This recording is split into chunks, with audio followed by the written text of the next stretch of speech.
Olá pessoal, tudo bem? Tô aqui de novo para conversar com seu coração e não com o seu cabeção. Se você sente afinidade com a minha energia, então esse áudio é para você. Gente, como de costume, esse é o áudio do domingo das 17 horas, né? Os vídeos tradicionais aqui do canal que acontecem há mais de 10 anos, todas as terças-feiras, 11h30 da manhã. Vão continuar normalmente, nesses vídeos eu apareço, mas algumas pessoas preferem só áudio, então sempre que possível colocarei esses áudios como um extra aos domingos. Eu estava sentindo no coração o que eu deveria falar hoje e eu me lembrei que esses dias eu li um conto zen bem interessante, muito simples, porém muito profundo. Gostaria muito de ler esse conto para vocês e tecer os meus comentários sobre ele. Esse conto foi extraído de um blog chamado ideiasesquecidas.com e o título do conto é A Família Boa e a Família Ruim. Então o conto fala o seguinte: no antigo Japão, da era dos samurais, uma família vivia constantemente em conflito, enquanto a família vizinha vivia em plena harmonia. O patriarca da família conflituosa perguntou ao patriarca da família em harmonia qual seria o segredo para obter a paz, ao qual ele respondeu: a sua família só tem pessoas corretas, enquanto a minha só tem pessoas ruins. O primeiro não entendeu o significado dessas palavras, mas ficou curioso com a resposta e pôs-se a tentar interpretar. Primeiro, ficou observando o que acontecia em sua própria casa.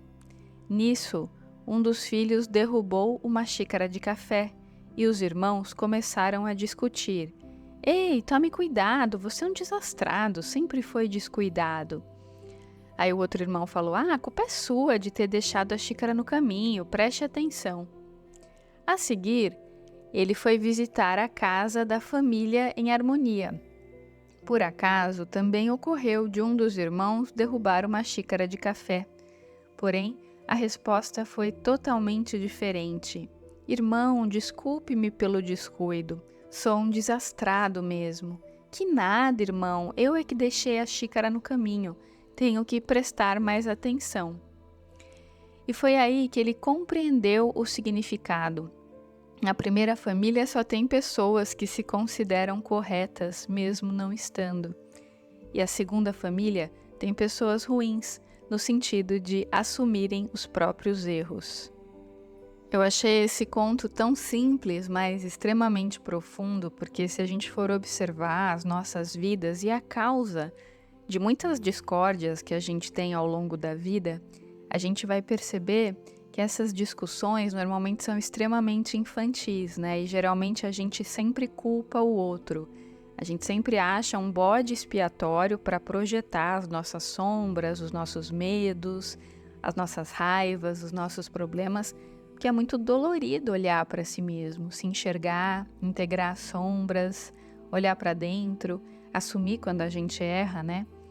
Então, nesse conto tão simples, tem esse relato dessa família, que o patriarca da segunda família falou: na sua casa vocês estão sempre em conflito porque só tem pessoas muito corretas, né? Então são pessoas que acham que estão sempre certas e é por isso que as discussões acontecem. Se vocês observarem as discussões dentro das famílias, até mesmo entre casais ou entre pais e filhos, sempre tem essa necessidade de culpar o outro. Dificilmente existe uma conversa sincera, onde tem a parcimônia, a ponderação, equilíbrio, controle emocional.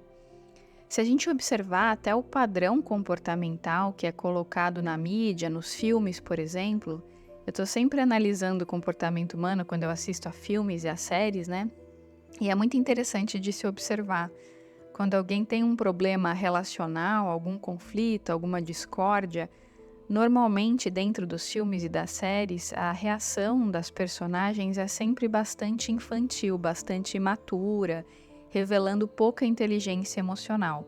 Então, por exemplo, acontece um conflito dentro da série ou do filme, sei lá, a protagonista discute com o par complementar dela E ao invés deles terem uma conversa madura, sempre um vira a cara, fica bravinho, aí o outro também vira a cara, aí um faz um deles dá uma de agressivo passivo, né? Ah, tá tudo bem com você? Uma pessoa pergunta a outra, tá tudo bem, mas tá fazendo uma cara de que não tá tudo bem. Então é sempre muita imaturidade, muita infantilidade nas relações. E esses comportamentos infantis, imaturos, com pouca percepção, com pouco foco no afeto, eles são reproduzidos na mídia e muitas vezes a gente copia esses padrões, né? E vai internalizando como se aquilo fosse natural. Se comportar de uma maneira bastante imatura, onde não tem uma conversa sincera, onde ambos não assumem os próprios erros, só ficam culpando uns aos outros. Quantas vezes na vida, quando a gente vai relatar algum problema, por exemplo, numa sessão de terapia, muitas vezes a gente vai relatar um problema que a gente está vivendo, a gente fica lá horas falando mal de outra pessoa, mas a gente nunca olha pra gente, né?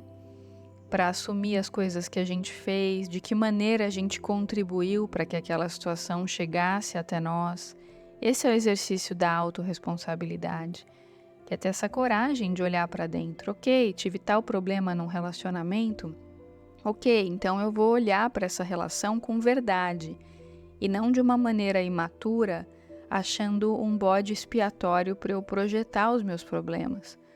Então, se tal coisa aconteceu numa relação, se houve um conflito, uma contenda, uma discórdia, uma situação de disputa de poder, eu vou analisar a relação como um todo, eu não vou ficar olhando só o que o outro fez de errado, que a culpa é do outro, que o problema é do outro, né? Que se eu vivo tal trauma hoje, a culpa é do outro, é sempre o outro, o outro, o outro.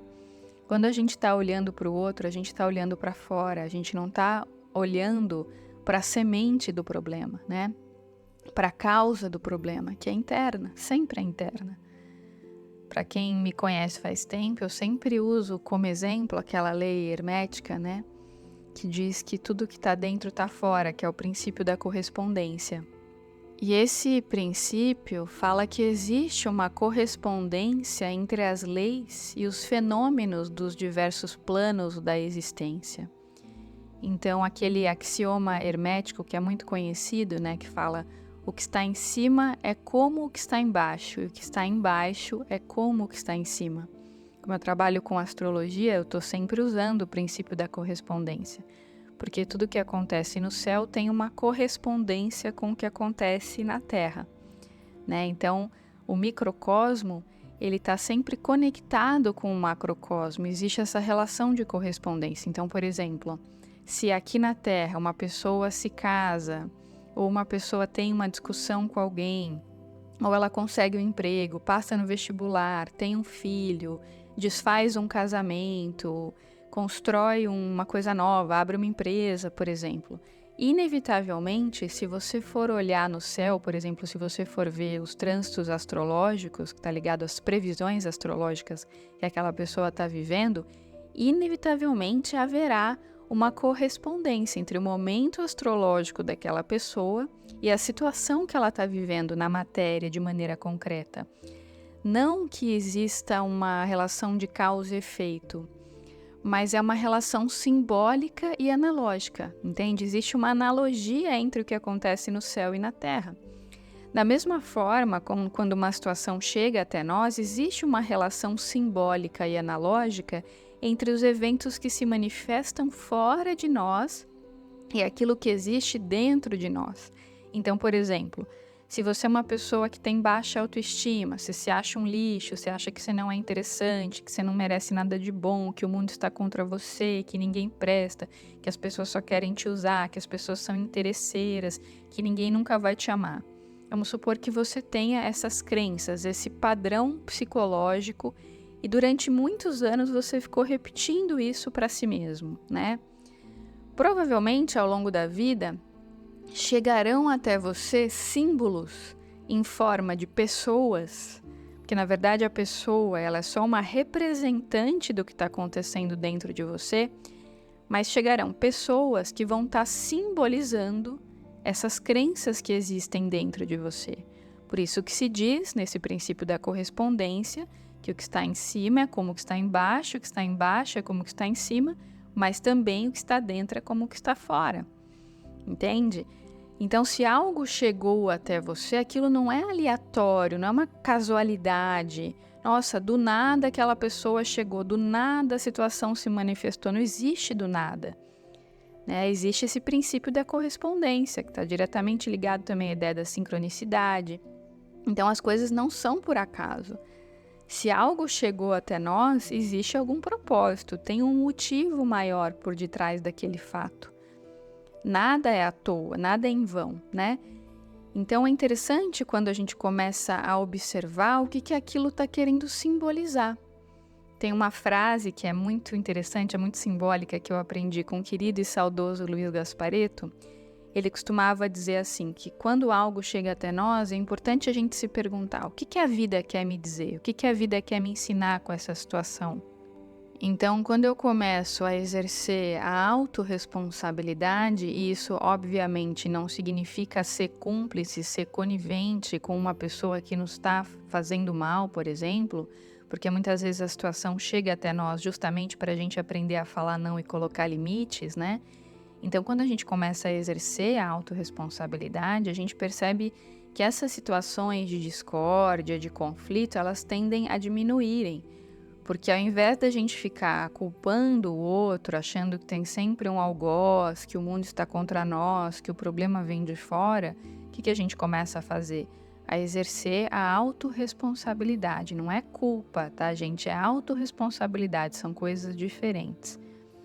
Responsabilidade, como falava o Osho, é a habilidade que alguém tem de responder ao momento presente. O que é responder ao momento presente? É estar consciente de si mesmo. Então, quando eu estou consciente, eu sei quem eu sou, né? Quando eu estou consciente, eu estou no presente, eu não estou nem no passado, nem no futuro. Então, quando eu exerço a autorresponsabilidade, quando eu sei que sou responsável por mim mesmo, eu não estou delegando a minha vida e a minha responsabilidade para outra pessoa. Eu não estou projetando a minha luz e a minha sombra no outro, né? Eu não estou dando a responsabilidade para o outro viver a minha vida, viver a minha história, aprender as coisas que eu preciso aprender.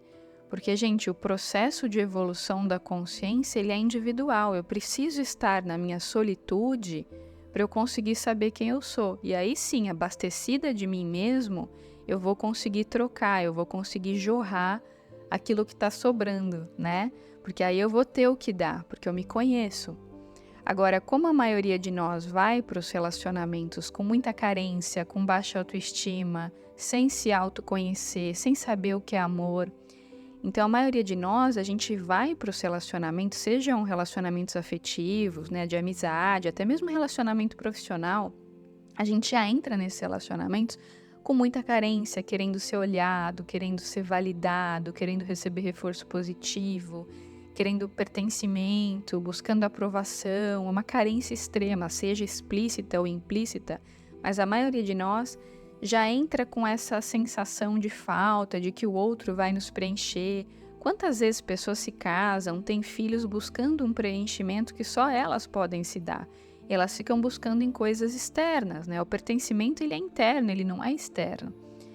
Então, muitas vezes as pessoas ficam atrás dos relacionamentos para suprir esse vazio, para se preencherem, porque a vida está sem graça, está sem sentido. Então, ela tenta um emprego para encontrar esse preenchimento, ela tenta buscar amizades que ela quer o preenchimento, ela está naquela carência, naquela falta de que ela não é amada. Então, ela já vai para as relações querendo que o outro a sirva, ela não vai para servir, ela não vai para doar amor, ela não vai para trocar, ela vai para exigir, para reivindicar. Então, evidentemente que quando o outro não atende essa expectativa, porque justamente ela está vibrando numa frequência de carência, de falta, ela já entra nesse relacionamento vibrando escassez, vibrando falta, né? Quase que implorando para ser olhada, ao invés dela aprender a olhar para si mesma e buscar o preenchimento interno. Aí sempre que o outro não atende essa demanda, essa expectativa, essa pessoa muitas vezes começa a gerar discórdia e a cobrar e a falar: por que você não fez tal coisa para mim, porque eu esperava tal coisa de você e você não me deu, porque você é isso, você é aquilo, a culpa dos meus problemas é você, porque é por culpa sua que eu não consigo tal coisa, é por culpa sua que eu tô com uma energia ruim, é por culpa sua que eu não consigo emprego, é por culpa sua que eu tô doente. Se a gente observar, né, a maioria das discussões entre casais, até mesmo entre amigos ou até em questões profissionais, é sempre uma pessoa acusando a outra, apontando o dedo para a outra, culpando a outra. E é por isso que grandes discórdias acontecem, situações de conflito. E se a gente observar mais profundamente o conteúdo da discussão, as caras e bocas, a leitura corporal, a energia que rola naquela discussão, a gente vai perceber que é como se fossem duas crianças de 5 anos de idade disputando um ursinho, disputando quem é o dono da bola, sabe? Assim, é mais ou menos isso, né, gente? Eu sei que eu tô cutucando feridas aqui, eu me incluo, tá? Não tô falando que eu sou santa, perfeita, iluminada, não. Também tô falando de mim. Muitas vezes, quando eu me olhava de fora, em situações de discórdia, quando eu parava e tinha essa coragem de me auto-observar, eu falava, nossa, mas como eu fui infantil, né, nessa discussão. Como eu fui imatura, meu Deus do céu. E a gente se surpreende, às vezes a gente se acha muito maduro, né? Nossa, eu sou super madura, nossa, como eu sou, como eu evoluí nos últimos anos. E quando a gente se dá conta, a gente está discutindo e brigando por picuinha, tá falando picuinhas em rede social, discutindo com estranhos em comentário de rede social por bobagem, né? Quantas e quantas vezes a gente perde tempo e energia nessa postura extremamente infantil, nessa postura de ficar sempre encontrando alguém para colocar os nossos problemas, para depositar ali as nossas raivas guardadas, porque afinal de contas é muito duro mesmo olhar para dentro, é muito difícil a gente reconhecer as coisas que a gente tem que fazer para melhorar, para expandir a consciência, porque crescer dói, né, gente? Dói porque exige esse olhar para a própria sombra, exige esse mergulho dentro de si mesmo, e ninguém quer ver a própria sombra. A gente acha cômodo se sentir especial, se sentir super evoluído. Só que assim, né, gente, vamos encarar a realidade, que eu sei que é um pouco dura, mas a gente precisa falar sobre ela. A gente está encarnado num planeta de provas e expiações, né? É um planeta denso. Então, assim, santo a gente não é. Vamos e venhamos, como falava um professor meu. Vamos e venhamos, mas santo a gente não é, né? Então, assim, vamos encarar a realidade, a gente tem muito que evoluir. Eu não tô dizendo pra gente ficar se culpando, pra gente ficar apegado à própria sombra, não é isso, mas para aceitá-las, né? Não sendo conivente com elas, mas para aceitá-las, encarar as nossas sombras até com bom humor, reconhecer que a gente tem medos, angústias, ciúmes, inveja, ganância, disputa de poder. Às vezes a gente tem aquele sentimento de vingança, porque afinal de contas ainda não somos seres iluminados, estamos em aprendizado. Agora, só o fato da gente reconhecer a nossa sombra, ao invés de ficar jogando a nossa sombra em outras pessoas, procurando bodes expiatórios para projetar essas sombras, quando a gente faz isso, já é um grande passo em direção da expansão da consciência, da maturidade, né? Porque a gente começa a falar, tá, ok, o fulano fez tal coisa para mim, tá, ele errou, mas de que forma eu contribuí para que isso acontecesse? O que eu posso melhorar em mim para esse tipo de situação não me afetar ou não chegar mais até mim? Como é que eu posso me conhecer melhor, olhar para dentro? E aí existem muitas técnicas, né, para autoconhecimento. Eu sempre recomendo aqui a meditação, sempre indico terapia. Aí algumas pessoas vão falar, Gisela, mas terapia é fazer terapia é algo muito caro. Na verdade, não, gente. Tem terapia para todos os bolsos. Tem terapia cara, sim, né? Mas também o que é o caro, né? Se aquilo pode resolver a sua vida e te alinhar internamente, não há preço que pague. Mas vamos supor que você realmente não tenha condições de pagar um preço padrão de uma terapia. Você pode encontrar nas clínicas escola de psicologia, você encontra terapias a preços simbólicos. Então, todas as escolas de psicologia, as faculdades, elas costumam ter uma clínica escola de psicologia para os alunos estagiarem. Eles recebem supervisão com os professores. Então, vocês podem procurar as clínicas escola de psicologia, pode procurar atendimento pelo SUS. Hoje em dia também existem várias plataformas online. É só vocês darem um Google que facilmente vocês vão encontrar plataformas online de profissionais de psicologia que fazem atendimentos a preços simbólicos, tem plataformas também de profissionais de terapia holística que atendem a preços simbólicos, um preço mais assistencial. Então, existem sim recursos, além dos vídeos do YouTube. Aqui no canal vocês encontram mais de 600 vídeos gratuitos, com muitas dicas, sugestões. Claro, assistir a vídeos não é fazer terapia, mas pode te ajudar também no seu processo, né? E, evidentemente, tem a meditação, que é gratuita, você pode fazer todos os dias. Tem vídeos no meu canal ensinando. Em outros canais também vocês encontram vídeos gratuitos ensinando a meditar. Tem os centros espíritas, que eu sempre recomendo para quem sente afinidade. Gente, receber passe magnético em centro espírita é gratuito. Procure um centro espírita na sua cidade. Ah, Gisela, mas na minha cidade não tem centro espírita. Sei lá, a pessoa às vezes mora numa cidade muito pequena que não tem centro espírita. Então, você pode encontrar centros online, né? Por exemplo, a Casa do Consolador, e tem outros centros espíritas e espiritualistas que atendem online, você relata o seu problema e eles fazem um tratamento à distância. Então, gente, recurso não falta. Quando a pessoa está aberta, quando ela quer, não tem desculpa, tem muito recurso. É uma questão de procurar, de ir atrás, os seus mentores vão te ajudar a encontrar. Fiquem tranquilos que recursos não faltam para quem quer. Agora, para quem não quer, desculpas também não faltam, né? Quando a pessoa não quer, ela sempre vai achar um problema, tudo é difícil, porque meditar é difícil, fazer não sei o que lá é difícil, porque eu não consigo, porque não dá, porque eu não tenho horário. Essa pessoa sempre vai achar uma desculpa para não fazer. Então, assim, é uma questão de você estar aberto realmente para querer melhorar, para querer evoluir. A gente está no auge da transição planetária, gente. Os próximos anos que a gente vai viver vão ser muito transformadores, que a gente está no auge mesmo. Então, a hora é agora, não dá para ficar postergando a evolução da consciência, mudança de comportamento. A hora é agora, gente.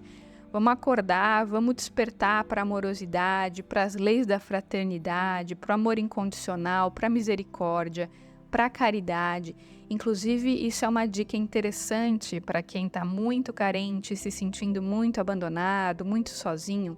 Ao invés de você ficar esperando que o amor venha do outro e ficar culpando o mundo pelo seu problema, ou culpando seus pais, culpando vidas passadas, uma coisa que você pode fazer que é muito terapêutica é praticar a caridade. Tem tanta gente precisando de ajuda.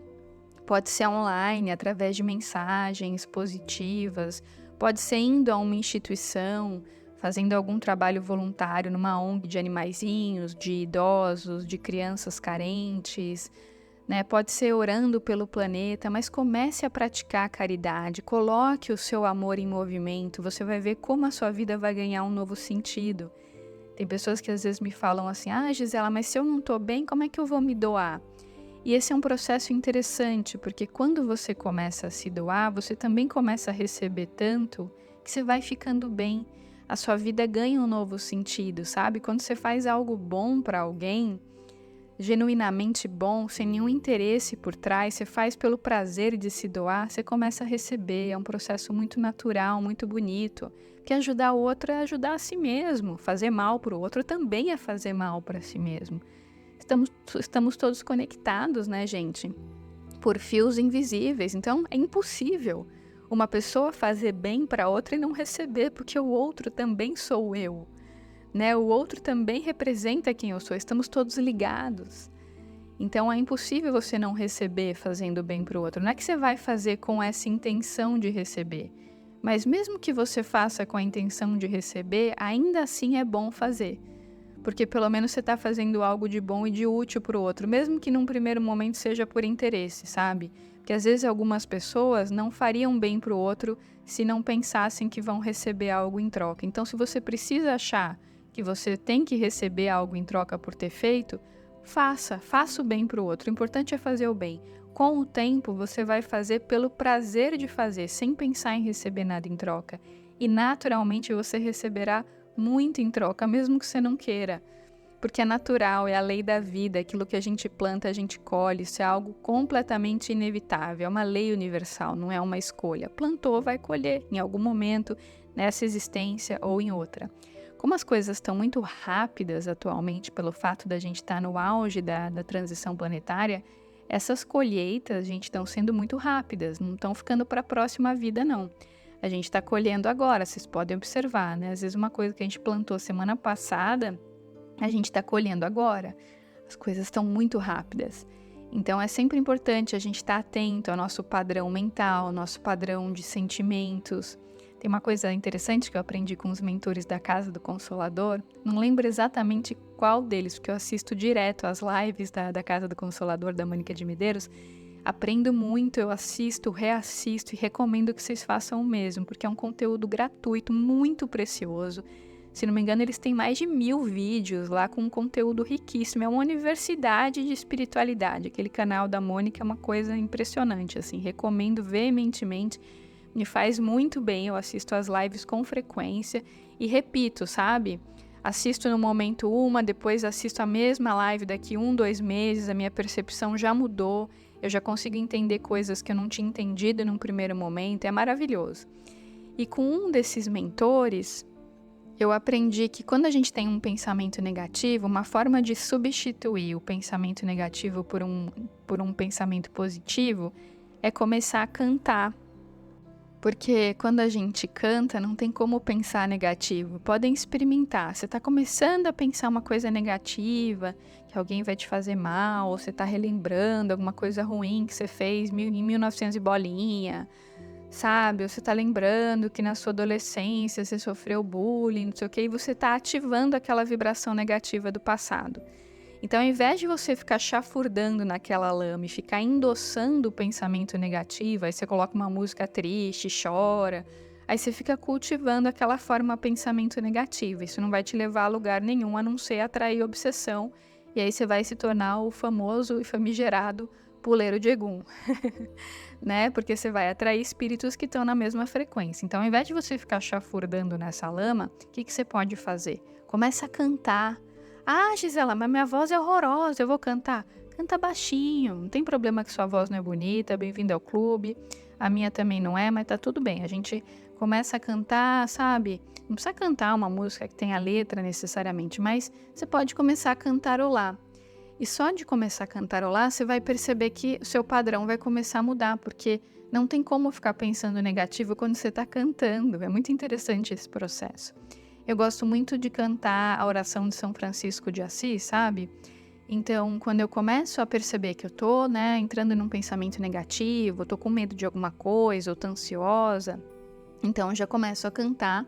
Canto baixinho também para não assustar ninguém, mas vou cantando e vou mudando a frequência, né? Então é um processo bem interessante, porque isso nos ajuda a manter o padrão mais elevado. Ouvir música também ajuda, né? Quando a gente ouve uma música elevada, uma música alegre, ou até mesmo uma música clássica, às vezes a gente está precisando de ânimo e a gente pode colocar uma música clássica tipo Vivaldi, que é maravilhosa para elevar a vibração, para quem está precisando de energia. É algo incrível, né? E nos ajuda nessa elevação da vibração e na mudança do padrão mental.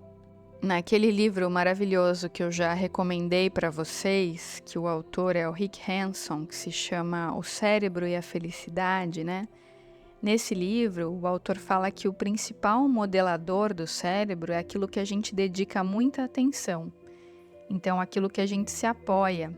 Algumas coisas prendem naturalmente a nossa atenção, como um problema no trabalho, uma dor física ou até mesmo uma preocupação mais séria, que a gente é muito influenciado por aquilo no que a nossa mente se apoia, só que a gente pode escolher aquilo que a gente quer criar, as experiências que vão moldar o nosso cérebro para melhor. Então, por exemplo, a gente pode escolher no momento que a gente está pensando coisas negativas, mudar e substituir por algo positivo e ficar um tempo focando no positivo para conseguir aproveitar a experiência positiva.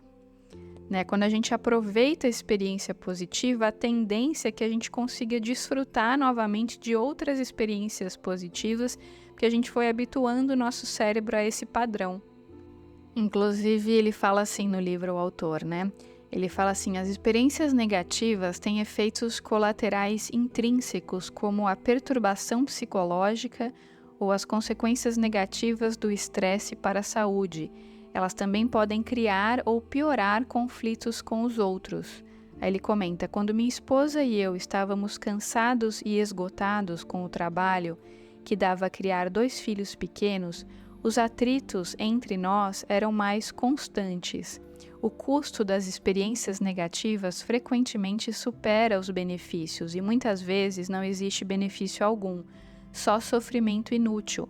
Como neurônios que disparam juntos permanecem juntos, reter uma experiência negativa quando ela não é mais útil é como dar voltas em um círculo infernal. Cada volta que você dá aprofunda um pouquinho o sulco em seu cérebro. Por outro lado, as experiências positivas sempre trazem benefícios e raramente causam sofrimento, dando uma sensação boa no momento. Além disso, a maneira mais direta de cultivar forças interiores como determinação, senso de perspectiva, sentimentos positivos e compaixão é, em primeiro lugar, experimentando-as. Ele está se referindo às experiências positivas, né?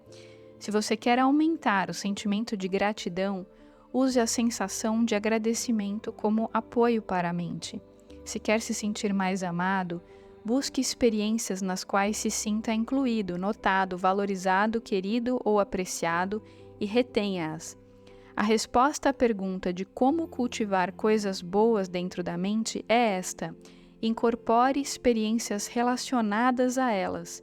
Isso fará com que elas se integrem à sua mente e desenvolvam seus circuitos neurais, permitindo que você as leve consigo aonde quer que vá. Isso é muito interessante, gente.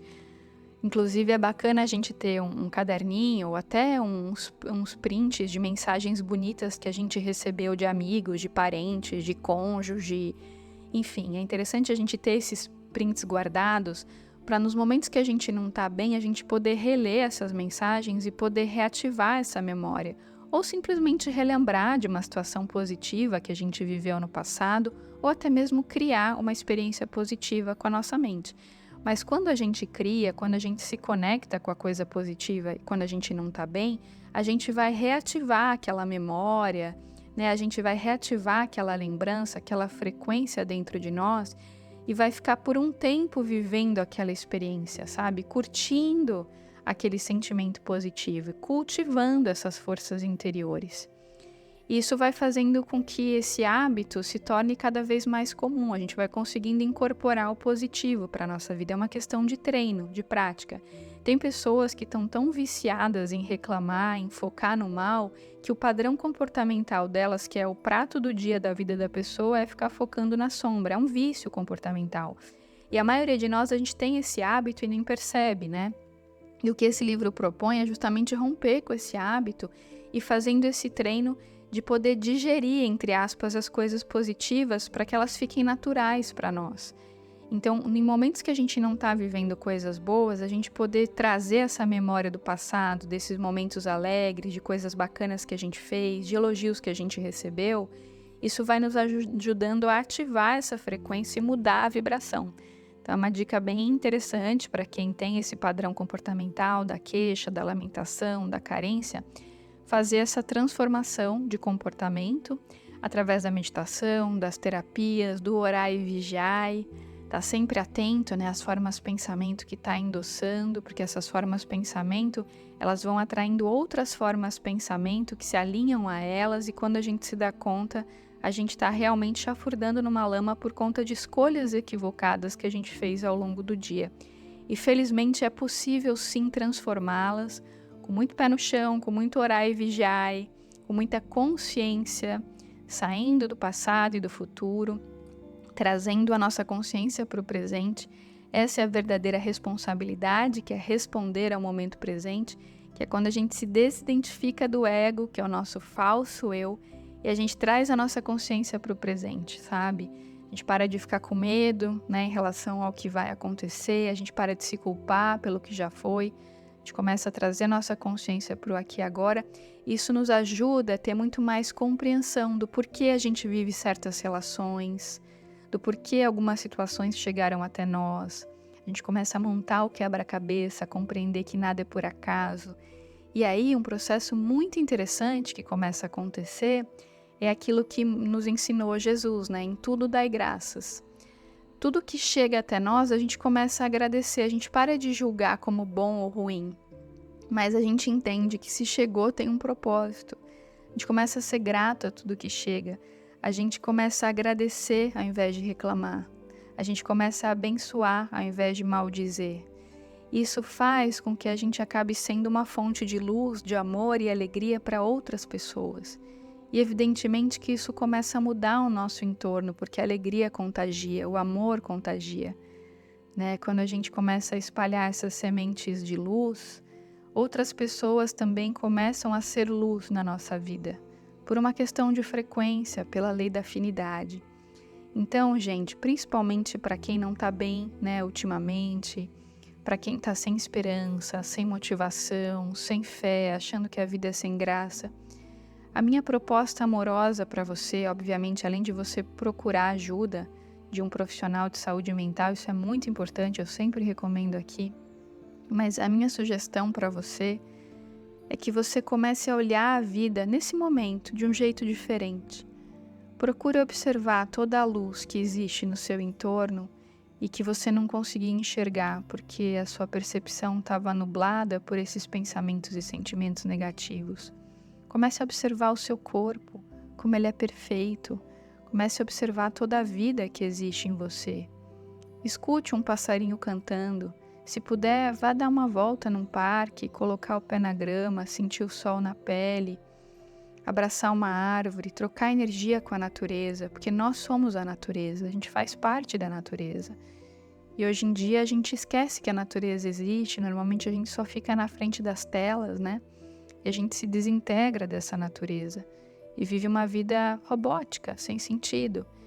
Então, tenha contato com a natureza, se você puder tomar um banho de mar, um banho de cachoeira nos próximos dias, ou se você não puder, tome um banho de chuveiro mesmo. E ao tomar esse banho de chuveiro, peça a presença dos seus mentores espirituais e peça que esse banho funcione para você como um passe magnético, tirando as energias negativas, as formas pensamento negativas. Você também pode fazer, depois do seu banho normal, um banho de lavanda com sal grosso para tirar as energias negativas. Inclusive, esse é um banho que, se você sentir afinidade, você pode fazer até uma vez por semana para uma limpeza energética. O sal grosso a gente não deve usar com tanta frequência porque ele tira a energia positiva e negativa, ele neutraliza. Mas para momentos que a gente não está muito bem, esse banho ele é interessante para essa limpeza energética com umas gotinhas de lavanda. Tem vídeo aqui no canal do YouTube ensinando como fazer esse banho na playlist de limpeza energética. Se vocês digitarem Gisela Valim, limpeza energética, banho de limpeza, vocês vão encontrar como é que faz esse banho de lavanda com sal grosso. Mas é bem simples, tá? Você toma o seu banho tradicional e depois, do pescoço para baixo, você joga esse balde de água com lavanda e sal grosso, um punhadinho de sal grosso, algumas gotinhas de lavanda, pode ser óleo essencial de lavanda, e joga do pescoço para baixo. E, se possível, fazer antes de dormir é melhor, porque é um banho que relaxa, então ele te ajuda a dormir melhor também, porque traz esse relaxamento. Mas você vai percebendo que quando você consegue enxergar a luz em tudo que acontece, as bênçãos, por mais que aparentemente não existam bênçãos para o ego, sempre tem. Se você está me ouvindo aí por um celular, por exemplo, você tem um celular para agradecer, você tem ouvidos para agradecer. Você está vivo, né? Você está consciente, você está no planeta Terra em tempo de transição planetária. Isso é uma grande oportunidade, gente. Milhares de espíritos gostariam de ter essa oportunidade e não tiveram. Olha que bênção, olha que privilégio que é estar encarnado nesse momento, porque a evolução está sendo muito rápida. Aproveitem essa oportunidade, gente. Não vamos desmerecer essa vida, desqualificar esse planeta. É uma grande oportunidade estar aqui nesse momento. Vamos aproveitar. Vamos vibrar luz para nós mesmos, para o planeta, porque a gente faz parte desse mundo, né? E as outras pessoas também fazem parte de nós, porque quando a gente atingir a excelência da nossa iluminação, a gente vai descobrir que somos todos um, que todos viemos de uma mesma fonte criadora. Então todos são nossos irmãos, no fundo a gente é uma coisa só. Essa ideia de irmão, ela é transcendida quando a gente compreende que todo mundo é uma coisa só. Então, quando a gente faz bem para o outro, a gente faz bem para a gente muda a nossa percepção, a gente aumenta a nossa amorosidade, aumenta a nossa compaixão, a vida começa a ganhar muito mais sentido, a gente passa a agradecer muito mais, que tem tantas bênçãos para a gente agradecer. Deus é tão misericordioso, a vida é tão bonita, gente. Vamos enxergar essa luz, porque essa luz está dentro de nós, acima de tudo. Às vezes a gente elege alguns elementos fora para a gente se lembrar da luz que existe dentro, né? Porque muitas vezes a gente esquece dessa luz. Gente, esse foi meu recadinho amoroso de hoje. Espero que tenha tocado seu coração de alguma forma, feito sentido para você. Desejo um domingo muito abençoado, muito maravilhoso, um final de domingo para quem está me ouvindo no domingo. Para quem está me ouvindo outro dia, que você tenha um dia muito abençoado, com muito amor, com muita leveza, com muita alegria, com muita paz de espírito. E claro, se você gostou do vídeo, peço que você deixe seu like para ajudar na divulgação, que você compartilhe esse vídeo com as pessoas que você gosta e que você sente que vão se beneficiar desse conteúdo. E claro, se também não tiver inscrito no canal, peço que você se inscreva, porque isso também ajuda no crescimento do canal. Então é isso, gente. Um grande beijo para todos vocês, até os próximos áudios e até os próximos vídeos. Tchau, tchau!